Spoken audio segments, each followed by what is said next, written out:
Good evening, you're watching AWANI Tonight with me, Saraya Mia. The Attorney General's Chamber says it will oppose Aman Palestin's request for a judicial review over the freezing of its bank accounts. High Court Judge Dato Amarjit Singh has set February 27th to hear the judicial review leave application. Aman Palestin had filed the application on January 31st after the Malaysian Anti-Corruption Commission (MACC) froze its 11 bank accounts in November last year. The NGO's lawyer, Muhammad Rafiq, told the court that the application must be heard soon because of the urgent need to send aid to Palestinians affected by the ongoing conflict in Gaza. The NGO is also seeking for a court order for the MACC to modify the freeze order and unfreeze 11 million ringgit for daily expenses, staff salaries and operations for 3 months. It also sought a declaration that Aman Palestin could continue to raise funds from the public and channel them directly to the victims in Gaza.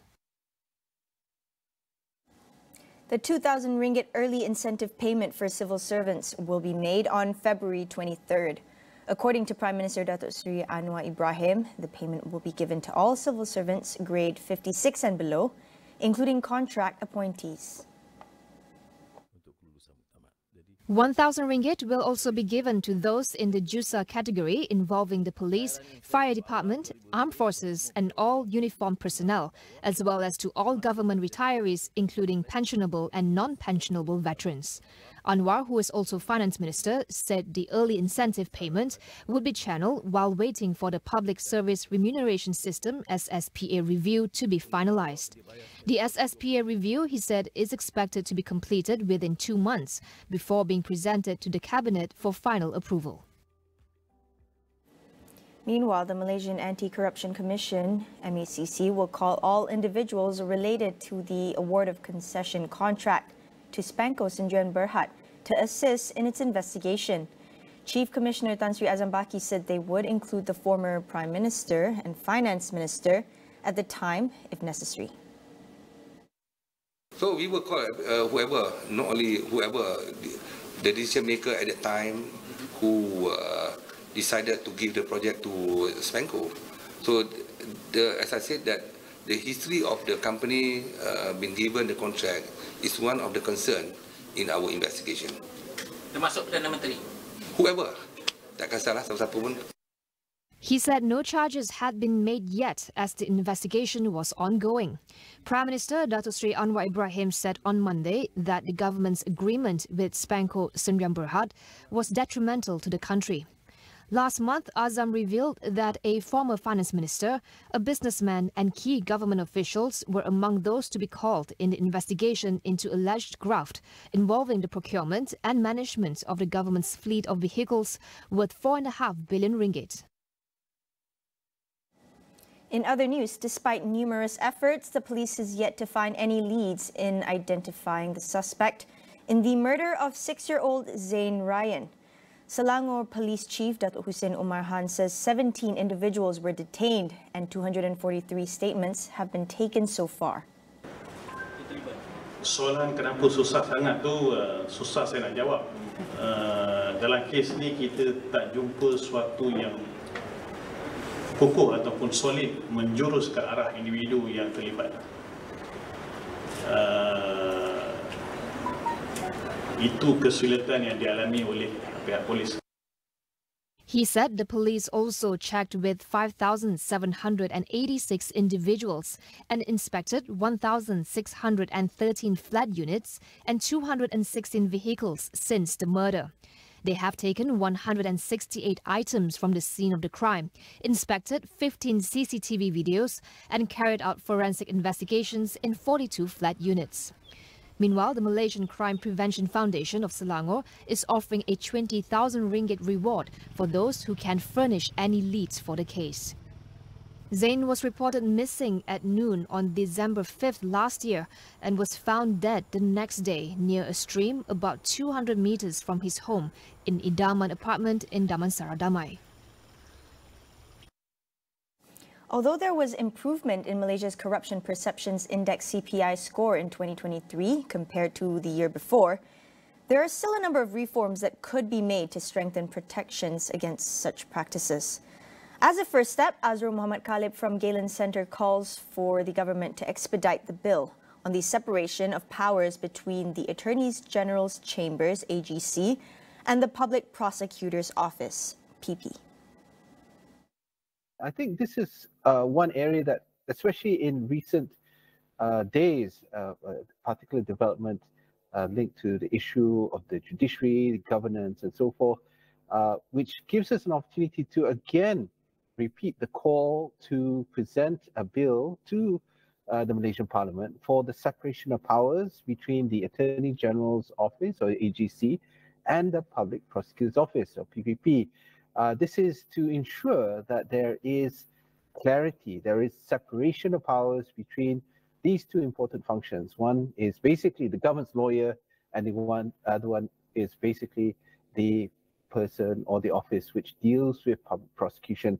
And this is something that is very important. It has been highlighted over the past, 10 years or so, which is that we need to ensure that there is no political interference, decision-making involved in the prosecution of individuals. Certainly, there is a need to ensure that there is no conflict of interest between the government's concerns and that of the public. And these things can exist independently of each other, and it needs to be ensured so that we can maintain the independence and professionalism in the legal process, which inevitably not only increases the confidence of Malaysians in our legal system, but also those of other countries, of investors. People are looking at what's happening here in Malaysia and being able to express a certain amount of trust and confidence in what we have here in this country. Azrul also stressed on the enactment of the Freedom and Information Act to ensure the public gets access to authentic information in an open and transparent manner. He also said it was important for the government to discontinue old practices such as appointing politicians to lead government-linked companies, GLCs, and statutory bodies, among others.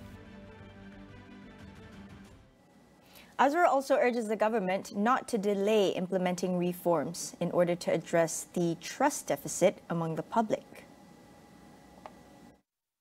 After decades of opaqueness in the way that the government operates and the lack of transparency in its dealings with the public, this government inherits from previous governments a trust deficit that is exceptionally large.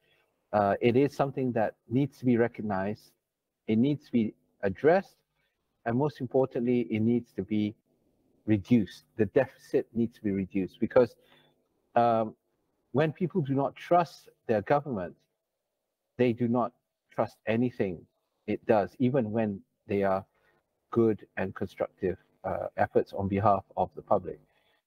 This is a very hard situation that the Madani government is currently in, because it needs to implement very tough reforms, and it needs to have the trust of the people. And many of the issues that have been raised time and again, the low-hanging fruits which improve on good governance, improve transparency, accountability, all contribute towards improving the public perception towards not just this government, but the previous governments and future governments as well. This is not a problem just for the Madani government, but whatever government that comes in the future will face similar problems unless these issues are dealt with properly and hard reforms are introduced. And sometimes this is really about giving away power, which is very hard for any government in power to do, but it needs to be done in order for there to be improvement in where we are seeing corruption.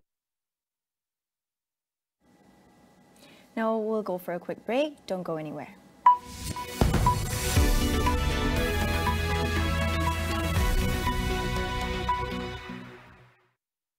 Captain Marvel. You ever come in here with good news? Hold that thought. The Marvels is coming to Disney Plus Hotstar February 7th. Oh, Captain, my Captain. Grab your family What's wrong with that cat? and experience the fun at home. Captain Marvel is in our house. 1, 2, 3, go. Hold on for an action-packed ride. You going on any space adventures. The Marvels, streaming February 7th, only on Disney Plus Hotstar.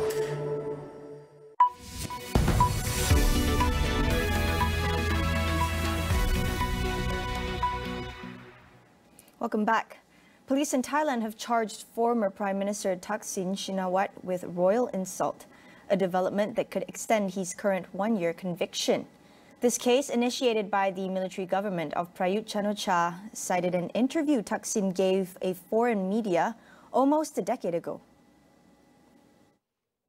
Police filed less majestic charges late last month against Thaksin over comments he made about monarchy in South Korea in 2015. Thaksin denies the charge and has written to the Attorney General asking for fair treatment. Thailand has some of the world's strictest royal defamation laws, with charges bringing a potential 15-year prison sentence. Twice Prime Minister Thaksin, who was ousted in a coup in 2006, returned from self-exile in August last year and was immediately jailed on all corruption and abuse of power charges. The 74-year-old's return to Thailand last August coincided with his Pheu Thai party's return to power in a controversial deal with pro-military parties. The billionaire submitted a request for a royal pardon on August 31st last year. Thailand's king commuted his 8-year prison sentence to 1 year a day after his submission. According to officials, Thaksin qualifies for release on parole this month due to his age and health. Meanwhile, the Thai government plans to urgently move a bill to ban the recreational use of cannabis in the country. Health Minister Chonlanan Kiao says the new bill will be proposed at next week's cabinet meeting. He said the new bill would be amended from the existing one to only allow the use of cannabis for health and medical purposes. There has been renewed pressure to ban recreational use of cannabis after concert-goers for British rock band Coldplay complained on social media that the entire stadium smelled of marijuana. Thailand's previous government had decriminalized cannabis in June 2022, removing it from the list of banned narcotics. This led to hundreds of dispensaries mushrooming across the country, particularly in the capital Bangkok. Prime Minister Srettha Thavisin, who took office last August, has also frequently spoken out against recreational use of the drug, saying that it should only be used for medicinal purposes. Over in the U.S., at least 3 people were killed after a powerful storm brought floods, mudslides, and power outages to California. The state's governor also declared a state of emergency in 8 counties after record-breaking rainfall. The 3 deaths were all men killed by falling trees caused by the storm. Fire officials have responded to more than 130 flooding incidents since the storm began, including several rescues. Authorities issued evacuation orders for some hillside neighborhoods in Southern California, including Los Angeles. Further north, landslides were reported in and around San Francisco, while a ski resort near Las Vegas was hit by an avalanche from heavy snow. The storm is due to an atmospheric river effect, a phenomenon in which water evaporates into the air and is carried along by the wind, forming long streams that flow across the sky. It is the second atmospheric river to hit the state in 2 weeks. In Turkey, 6 people, including 3 police officers, were wounded in a shooting in front of a courthouse in Istanbul. Turkish Interior Minister Ali Yerlikaya said the attackers had been killed in the gun battle.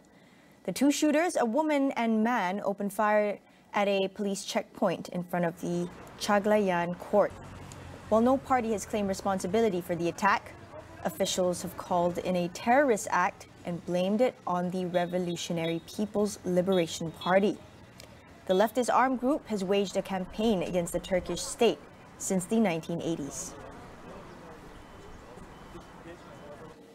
That's all we have for you on AWANI tonight. Thank you for watching. I'm Saraya Mia, and good night.